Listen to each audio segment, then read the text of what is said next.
The quilt made a dry whisper as Mary pulled it to her chin, and for half a second I saw the white cotton of her nightdress disappear beneath the red and black squares. The kerosene lamp was still burning low on the washstand.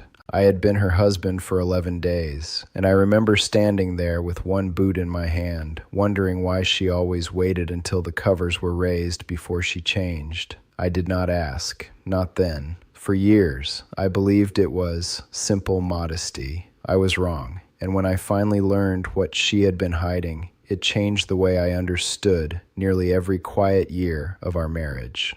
My name is Jonas. I am a husband, a father, and the head of a household in an old order community. I share these stories because the plainest moments in a life often carry the most weight, especially the ones we misunderstand while they are happening.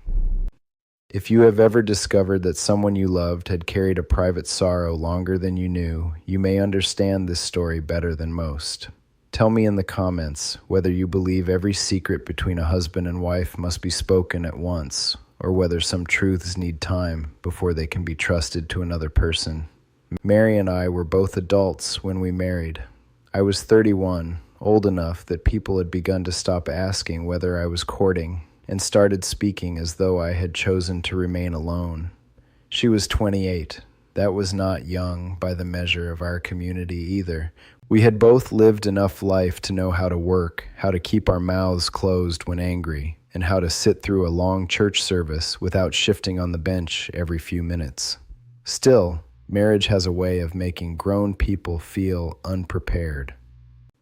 Before the wedding, I knew Mary as the woman who baked the darkest rye bread in her district, who could hitch a buggy horse without calling for help, and who kept her sewing basket arranged so neatly that every spool stood upright. I knew she had a steady voice and a habit of rubbing her thumb over the edge of a thimble when she was thinking. I knew she had one younger brother, and that her mother had died after a short winter illness. I knew there had once been an older sister named Ruth, but people spoke the name only rarely. Ruth had left the church years before. No one explained much more than that, and I had learned not to press. There are subjects in a close community that can make an entire kitchen go quiet before a sentence is finished. Our wedding was in late November. The ground had frozen hard enough that wagon wheels made a hollow sound along the lane. There were 112 people at the meal, though I counted only because my brother and I had set the boards across the trestles the day before. By evening, the house smelled of coffee, wet wool, beef gravy, and wood smoke. When the last relatives left, Mary and I walked into the small room that would be ours. It held one bed, one washstand, a wooden peg rail, and a chest I had built from white oak. The mattress was stuffed with fresh straw and crinkled whenever either of us moved. The quilt had been made by women from both families. Its squares were red, black, and deep brown, colors chosen because they would not show wear quickly. I was nervous, though I would not have called it that then. I would have said I was tired. Men are sometimes careless with the names of their own feelings. Mary folded her dress over the chair. Then she took a plain white nightdress from the chest and slipped it under the quilt before I could see more than the sleeve and a strip of the hem. She climbed beneath the covers, fully clothed in her underthings, drew the quilt around herself, and changed there. I turned away because that seemed respectful. When the lamp was lowered, she placed the nightdress beneath her pillow the way another person might place a Bible or a handkerchief. The next morning, it was folded and hidden beneath her everyday dresses before I finished washing at the basin. That became her habit. Every night, the nightdress went beneath the quilt before she changed. Every morning, it disappeared into the chest.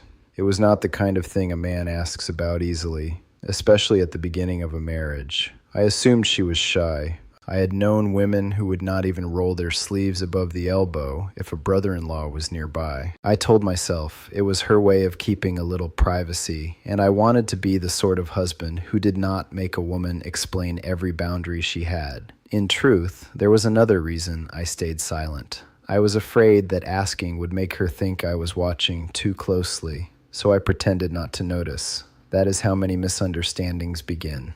Not with cruelty, but with two people each trying to spare the other embarrassment. The years filled themselves quickly. Our first daughter came after 16 months, then a son, then another daughter, and later our youngest boy. The room where Mary once hid the nightdress became the room where babies cried through winter nights, where wet mittens dried near the stove, and where I sometimes stepped on a wooden horse in the dark. We moved the oak chest twice. First to make space for a cradle, and later to a larger bedroom, after we added onto the house. Through all of it, the white nightdress remained. I did not see it often. Cotton wears thin, but Mary repaired that garment with a care she did not give to ordinary clothing. Once, perhaps 8 years into our marriage, I saw her sitting near the kitchen window with the nightdress across her lap. The afternoon light showed 3 kinds of thread along the lower seam. One was white, one had yellowed, and one looked almost blue. She folded it as soon as I entered. I asked whether she needed more thread from town. She said she had enough. That was all. I noticed then that the garment was not truly plain. Around the inside of the hem, where no one would see it while it was worn, there was a narrow row of tiny blue stitches. They were shaped like little stems or branches, each no longer than the nail of my smallest finger. Decorative stitching was not something Mary normally put on clothing. She kept her dresses simple and corrected our daughters if they became too interested in bright ribbon at the dry goods store. Yet there it was, blue thread hidden inside the hem. I remember thinking that perhaps her mother had made it. The thought satisfied me, so I did not ask. A simple answer can be dangerous when it arrives before the truth. It lets a man stop looking. There were other signs, though I did not understand them. Mary never sent that nightdress out with the rest of the washing if one of her sisters-in-law was helping. She washed it herself in a tin basin, usually on a Tuesday afternoon, and hung it behind 2 dark dresses where the road could not see it. If rain came, she brought it inside first. When our eldest daughter began helping with mending, Mary kept the nightdress at the bottom of the basket and never handed it to her. Once, after a mouse got into the chest, Mary removed every garment and beat it outside in the cold. She checked the nightdress 3 times before checking anything else. I asked whether it had been damaged. She shook her head and held it against her apron for a moment longer than necessary. I can see that moment clearly now. At the time, I went back to repairing a hinge. That was the pattern of our marriage in those years.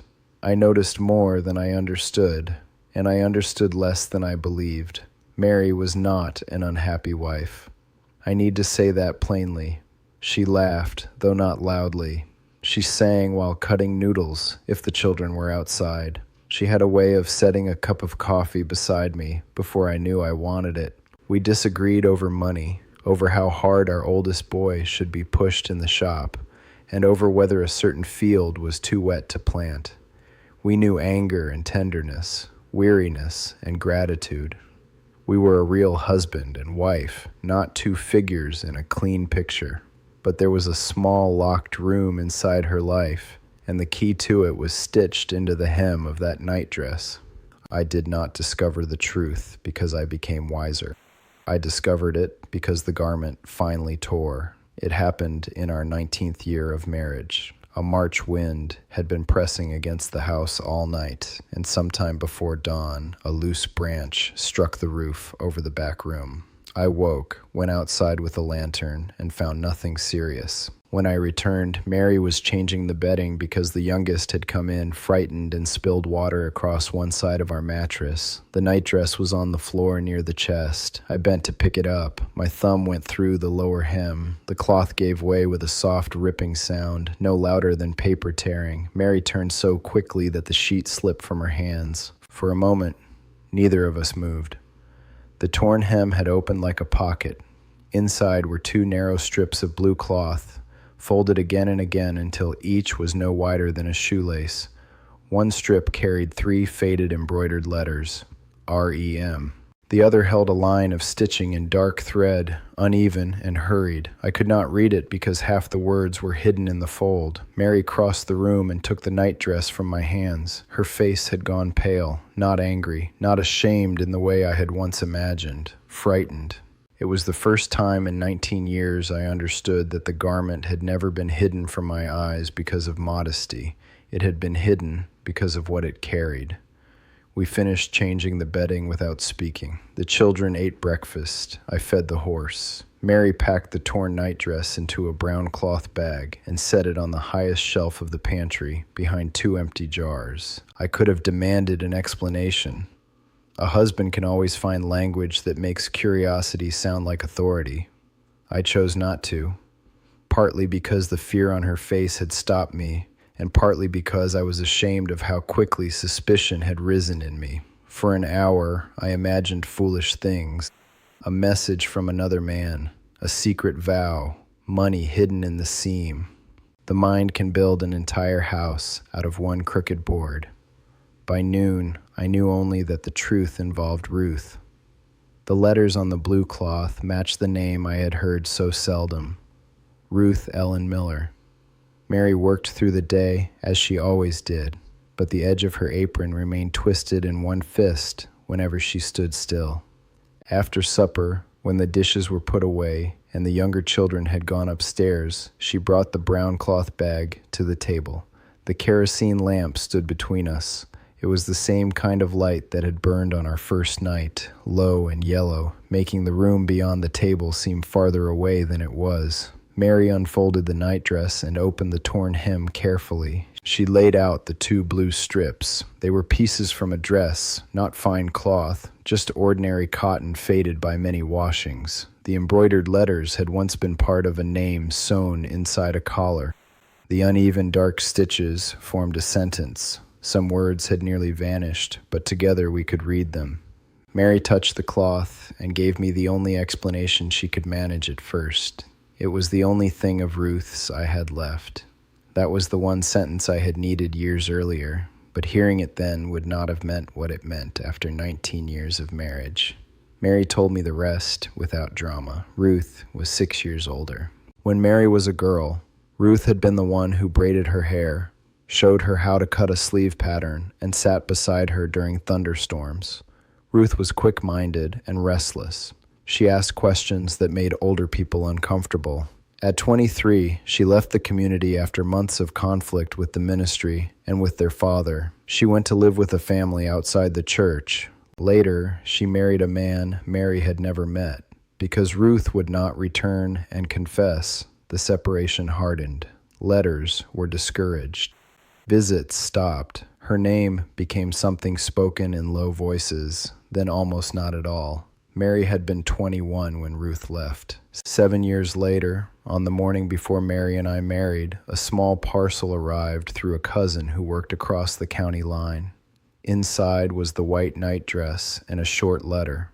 Ruth had sewn the garment herself. The blue strips were cut from the dress she had worn the last summer she lived at home. She had hidden them inside the hem because she knew Mary might be required to destroy the gift if the connection was discovered. The dark stitched sentence was not a message of rebellion. It was a blessing, plain and clumsy, sewn because Ruth feared a written letter would be burned.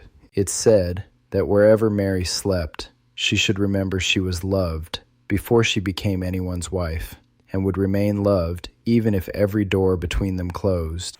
Mary had worn that nightdress on our wedding night because it was the closest Ruth could come to standing beside her. She hid it under the quilt because she did not know what kind of husband I would be. She did not know whether I would report the gift, cut out the blue cloth, or insist she throw it into the stove. She planned to tell me after a month, then after our first year, then after our first child. Each delay made the truth heavier. By the time she trusted me enough, she was ashamed that she had not trusted me sooner, so the secret remained. There is a pain in learning that your wife once feared you, even before you had given her a reason. My first feeling was not noble. I felt wounded. I wanted to say that I would never have burned the cloth. I wanted credit for the mercy I believed I would have shown. But a man cannot ask to be thanked for kindness he never had to prove. Mary had entered a marriage under rules larger than either of us. She had left her father's house and come under mine. She knew me, but not yet in the small private ways that tell a woman whether her sorrow will be handled gently. She had taken the only piece of her sister she possessed and sewn it close to her body. Then she had spent years waiting for the right moment to trust me with it. I could be hurt by that, but I could not call it betrayal. Betrayal takes something from another person. Mary had been trying to keep one thing from being taken from her. We sat at that table until the lamp began to smoke. I asked no questions about doctrine, blame, or whether Ruth had been right to leave. Those matters were too large for that hour. I asked only whether Ruth was alive. Mary did not know. The last word had come 12 years earlier through the same cousin.